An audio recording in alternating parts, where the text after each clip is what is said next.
Okay, alright. Update po tayo about sa Kim Pao ganap for today, guys. Tara man tayo, guys, sa rumampa po si Kim Chiu sa isang newly na guys, alam naman na din natin kung saan siya rumampa. Isa siyang ambassador dun. Aba, sa pagrampa naman ni Kimi, laas loob niyang nirampa ang kanyang beautiness, guys. Ang ganda-ganda ng kanyang suot at saka kumbaga is bagay na bagay sa kanya yung kanyang kasuotan. Lumabas talaga yung kanyang kagandahan. Ang dami mga netizen po ang umahanga sa kanya. Kasali na po si Paolo Avellino that time. Tara man si Paolo Avellino, guys, todo suporta naman kay Kimi dahil nakita niya kasi na si Kimi talaga yung pinipili at ang dami niyang endorsement, guys.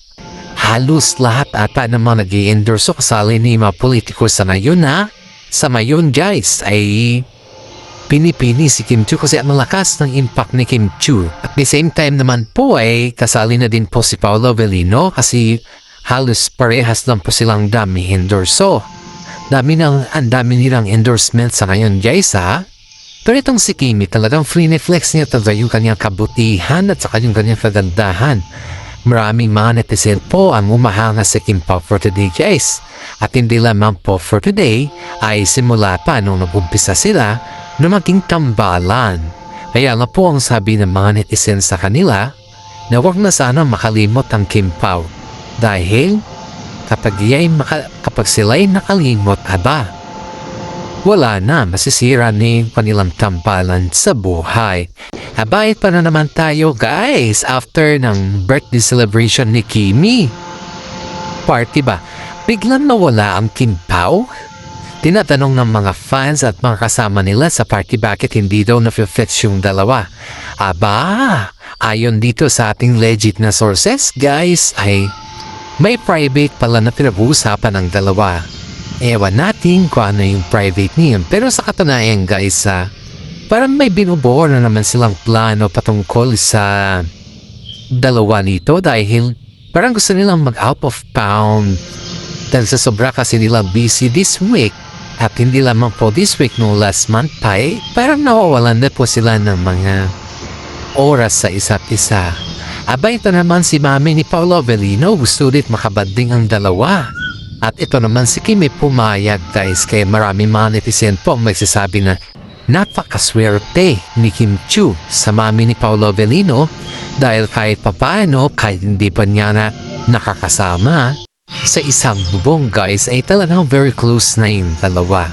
Sabi nga ng karamihan ay si Kim Chiu lang daw po yung trinatrato ng mami ni Paolo Avellino ganyan na yung bang nakikita niya kasi si Kim Chiu na napakaswerte ni Paolo Avellino sa kanya at hindi rin makamit ni Paolo Avellino ang kanyang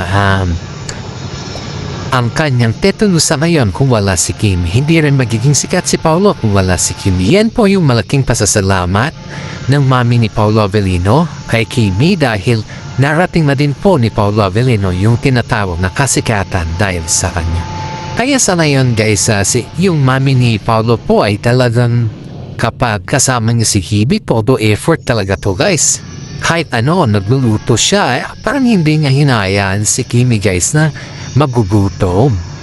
Kaya syempre, yan na yung pagmamahal yan na yung pinapakita ng mami ni Paolo Avellino na mahal niya si Kimi at welcome siya sa kanilang pamilya. Ito naman si Paolo Avellino, guys, nung nag-request yung mami niya kay Kimi, ito na paisipan ng dalawa na isusurprise yung mami ni Paolo. Alam ba kung ano yung surprise ng dalawa ang Kim Pao sa mami ni Pao? Ay isang napakagandang bag, guys. Bag. Ito ay galing, diba si Kim Chiu, guys, ay may business po siyang bunny bag.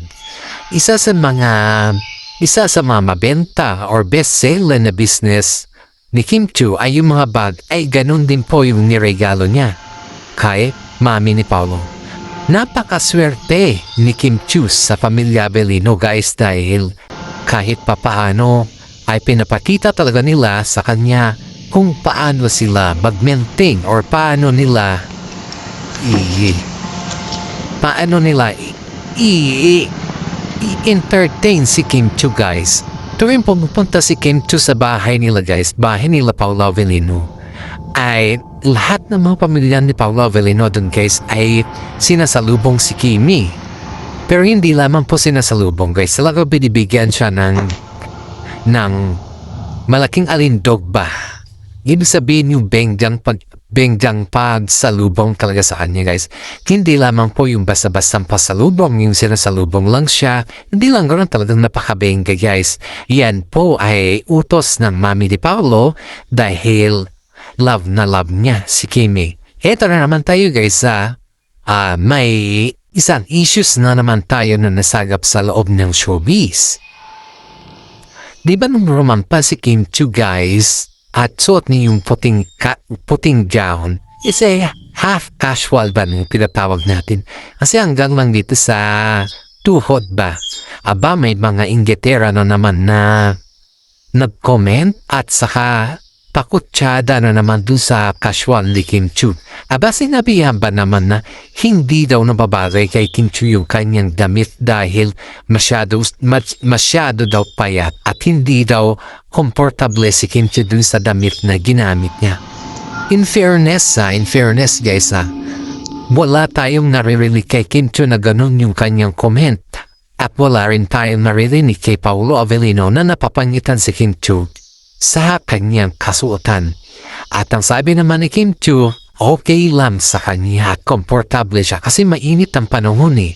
Kailangan niya talaga magsuot ng ganon at yun naman po ay nababagay sa kanya at yun naman po ay utos sa kanya. Sa mga naninira kasi sa loob ng showbiz, guys, akala mo kaibigan sila eh. Alam mo kung sino pa yung no-comment na ganon, guys? Yun yung malapit kay Kim Chiu. Oo. Ang hirap makipag-kompetensya. Ito nga yung sabi ni Kim Chiu na sobrang hirap makipag-kompetensya sa mga kapamang showbiz, sa loob ng showbiz kasi nga kapag ikaw ay sobrang sikat na, may mga bagay-bagay talaga na hindi mo sila mapiplis. Yan po yung kanilang sinasabi ni Kim Chiu. Kaya sabi naman ng mga pamihan, guys, na ang hirap makipagkompetensya pag inggitera yung makasama mo sa loob ng showbiz. Aba, buti na lang, guys, ay malawak yung pag-iisip ni Kimi at si Paolo Avellino. Pero kung hindi lang siguro malawak yung kanilang pag-iisip, guys, ay marami na po silang nasasabihan dahil sobrang inggit, guys. Ang hirap talaga, guys, pag ikaw ay sobrang inggit sa loob ng showbiz. Ito pa yung masaklap dito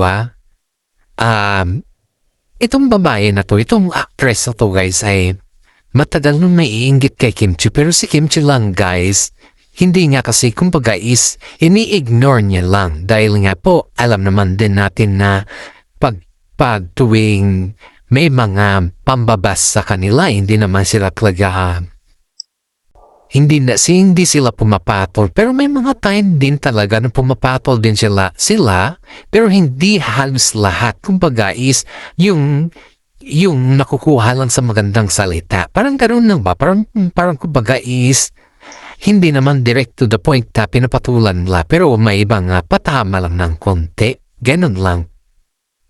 Pero in fairness, ang sabi ng kaibigan ni Kim Chiu dun sa isang kaibigan din ni Kim Chiu na nagsasabi na hindi bagay din kay Kim Chiu, ikaw kaya yung gumanap at ikaw kaya suot ng damit at rumampa.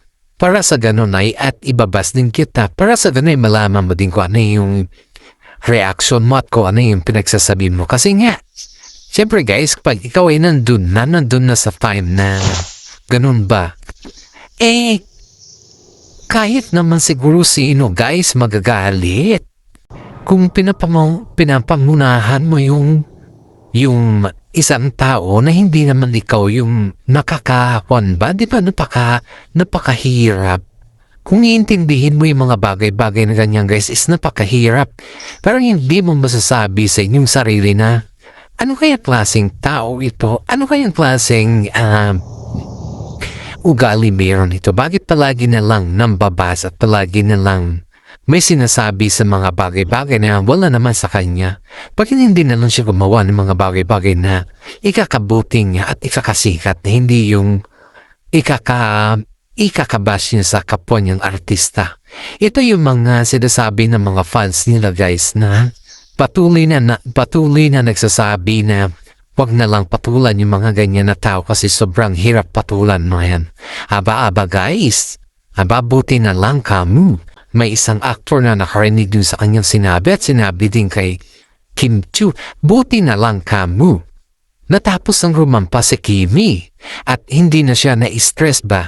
Siyempre pag ikaw naman guys na sabihan ka ng ganon at yung hindi ka pa tapos rumampa or di kaya wala ka pa dun sa event ba? Yung nandun ka pa sa kwan. Siyempre makikita mo yung mai-stress ka eh. Makikita mo yung mga facial expressions, yung mga napakasakit ta. And yet, beside, buti na lang kamu. Nakakaintindi si Kim Chiu. Kung siguro sa iba yan guys, wala na. Don't expect natin pag sa iba yan, talagang susugurin ka nila at talagang sasabihan ka nila na huwag ka masyadong kampante sa mga galawan mo dahil hindi ka pa naman sikat. Parang ganun ba? Alam mo yun, yung hindi ka sikat tapos yung mga sikat yung kinatamaan mo. Aba? Napakaswerte naman ng girl na to kung ganun na yung sitwasyon. Hindi ko iniisip na saan mapupunta yung ganitong sitwasyon sa kanya. Ang hirap, kung tutusin natin, sobrang hirap guys. Kaya sa atin ngayon guys ay palagi nating iisipin na sa lahat ng bagay alam natin at kung alamin natin yung mga bagay-bagay na kailangan natin, di ba? Yun yung pinakamasarap dito guys na dapat alamin natin yung mga bagay-bagay na kailangan din natin. Kasi wag lang tayo puro basing ba, wag lang tayo puro ganun. Aba, heto pa guys, lumabas sila Kim Chiu at si Paolo Avellino. Spotted na naman sila dun sa apartment ni Kim Chiu guys. Ito isang araw to ayon dito sa ating legit na sources. Ay, di ba na-stress kasi si Kimi dun sa damit? At ito naman si Paolo Avellino, parang gusto niya libangin si Kim Chiu. Nag-jogging muna sila, nag-exercise, and then nung medyo napagod na spotted si Paolo Avellino dun sa lobby ng kondo ni Kimi na kung saan niya binili. Haba, ang daming mga netizen nag-aabang sa kanyang paglabasin. Buti na lang kamo. Yung security guard dun sa mismo kondo ni na Kim Chiu ay iniba yung daan. Kasi pag iyan po ay hindi iniba ng gwardya, dun talaga sila sa entrance, hindi na sila makakapunta dun sa kanilang pupuntahan. Kaya ang ginawa ng gwardya sa kanila guys ay dinaan sila dun sa exit para sa ganun ay makalabas sila ng maayos na walang traffic, walang aberya. Aba, todo pasalamat naman ng Kim Pao sa ginawa ng gwardya sa kanila. At noong todo pasalamat ng Kim Pao sa goda, nag-viral to ito guys, nakapag-take picture sa kanila at nag-viral din ka. Haba, sabi ng mga netizen parang nagtatago at may tinataguan daw ang Kim Pao. Hindi naman may tinataguan ng Kim Pao guys. Sadya lang talaga na may pupuntahan sila at ayaw talaga nila na magkaroon ng aberya. Yun yung katotohanan doon. Hindi yung ibig sabihin na Hindi yung ibig sabihin na may tinatabuan sila. Walang ganun guys. Walang ganun na nangyayari kasi siyempre isipin natin to may mga bagay-bagay din na inaayaw din nilang madisturbo at may mga bagay-bagay din na importante din yung kanilang pinupuntahan ba. Siyempre sa mga fans ngayon, sikat sila. Iisipin nila yung guys na yung madidistract sila Hindi naman lahat ng panahon guys, tayong mga fans ay kailangan natin distracting yung ating mga idolo sa buhay. Dahil may mga emergency din sila yan, gaya kahapon na ganun yung nangyari. Pero buti na lang kamo, naiintindihan nila at talaga nung nagsabi ni Guardia na wala na ang Kim Pao sa loob. Aba, sabi ng netizen guys na Parang may tinataguan daw ang Kim Pao. Pero hindi naman. Wala naman siyang tinataguan, guys. Wala silang tinataguan. Kumbaga, talagang may emergency na sila. Ito na naman tayo, guys, sa bagong issue. Aba, may binili po si Kim Chu na pants, pantalon ni Paolo Avellino. Alam mo yung uso ngayon na fitting. Siyempre naman guys, hindi naman mahilig si Daddy Paulo ng fitting na pants kasi gusto niya puro maluluwang ang damit, yun yung kanyang kahiligan. Ayaw niya yung mga fitting na yan. Apa? Parang, siyempre kay Paulo kasi bihira mo lang makikita mag-fit yan pero halos pansin mga maluluwang. Aba, itong si Paulo, sabi niya. Sabi daw niya kay Kimi na pa-joke lang guys Sabi niya kay Kimi na pa-joke lang na yung sa tagal mo nang kasama ako at alam mo naman kung ano yung size ko, bakit ganito pa yung binili mo? Para ganun. Tuwang-tawa daw si Kimi kay Paolo Avellino kasi first time daw niyang nagsabi ng ganun. At siyempre guys, nagpapasalamat pa rin si Paolo Avellino sa binili ni Kimi sa kanya dahil hindi niya in-expect na bibilhan siya ni Kimi ng ganun nakamahal na pantalon at first time niyang may pantalon na ganun. In fairness, nung binigay daw yan ni Kimi guys, hindi niya muna sinabi na regalo niya kay Paolo pero kumbaga, biglang pinasuot daw niya kay Paolo at sabi niya, wag mo nang tanggalin yan, susuotin mo na yung bagong labalan yan. Parang ganun lang. Parang alam mo yung para lang silang magkaibigan na nagsasalita, yung magkwentuhan ba. Pero they were so very close Nilahadin natin. They were so very close. Kaya si Kimi guys, kung ano yung binigay niya kay Paolo Avellino ay palagi naman nagpapasalamat itong si Paolo sa kanya. Palagi nga itong tinatanong kung kumusta si Kimi, kung okay lang siya. Palagi nag-aalala si Paolo kay Kimi guys kasi si Kim Chu guys vegetarian siya. Ibig sabihin ng vegetarian sa mga hindi nakakalam, puro gulay yung kinakain niya. Ang pagkain pa niya is only 1 cup yung 1 cup lang yung kanyang kinakain. Yung alam mo yung bowl, yun yung kanyang kinakain guys. Ganun lang siya kumain. Pero yung lahat, hindi siya masyado nakagaya natin na kumagais, malakas kumain sa rice, malakas kumain sa karne. Ganun, wala siyang ganun. Kasi siyempre pag Chinese ka kasi, self-consciousness ka dyan. Kumain ka rin ng karne, pero hindi palagi. Yung jutay-jutay lang ba na sinasabi. Kaya siyempre, ang pangangatawan din ni Kim Chu palagi niyang inalagaan, very sexy. At hindi rin mahilig si Kim Chu ng mga medicine guys. Ang talagang kahiligan niya yung mga herbal lang. Kasi ang herbal lang kasi yun nagpapaganda rin sa kanya. At saka ayaw niya masyado ng mga chemicals. Ayaw niya. Gusto lang niya yung mga basic lang. Kung ano yung taste, iyan na yung taste. Parang ganun lang. Ayaw niya yung mga overextend na mga chemicals na ayaw niya. Ayaw siyang ganun. Kaya mga netizen guys ay nagsasabi sa kanila na walang tinuturok si Kim Chu. Kasi one time guys, may mga fans kasi si Kim Chu na overacting na nagsabi na ano daw yung magic ni Kim Chu, bakit baby face daw siya. Yun yung acting Sabi naman ng karamihan na hindi magic yung nangyari kay Kim Chu. Talagang ganyan kasi siya. Kasi very self-consciousness siya sa kanya pangatawan. At yung mga kinakain niya is purely vegetables. Diba? Ganun siya. Hindi siya mahilig masyado kumain sa restaurant.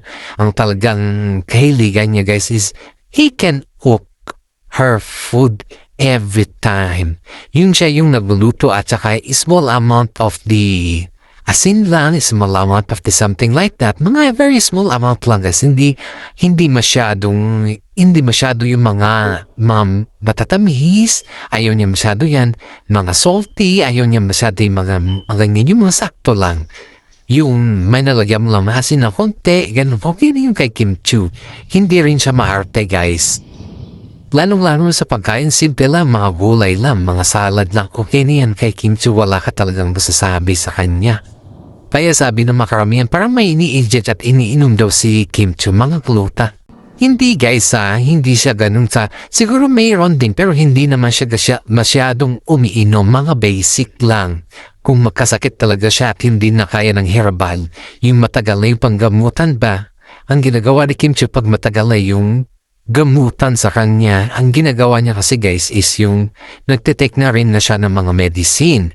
Pero pag yung herbal naman is okay naman sa kanya at naramdaman niya na yung compatibility at okay na rin yung pakiramdam niya, siyempre hindi siya inom ng medicine. Ganun po si Kim Chiu guys, ganun po yung kanyang pagka-self-consciousness sa kanya sarili. Shout out po tayo sa mga senior citizen dyan guys na nakikinig at nanonood sa atin. Maraming salamat guys. Sa mga fans natin din po dyan, maraming salamat po sa mga love natin dyan na mga kasama natin sa ating content creator bilang isang content creator, especially mga senior citizens sa ibang bansa at all over the world guys. Paki-like and share naman po yung ating YouTube channel. Isang malaking tulong na po yan para sa atin. God bless po at maraming salamat.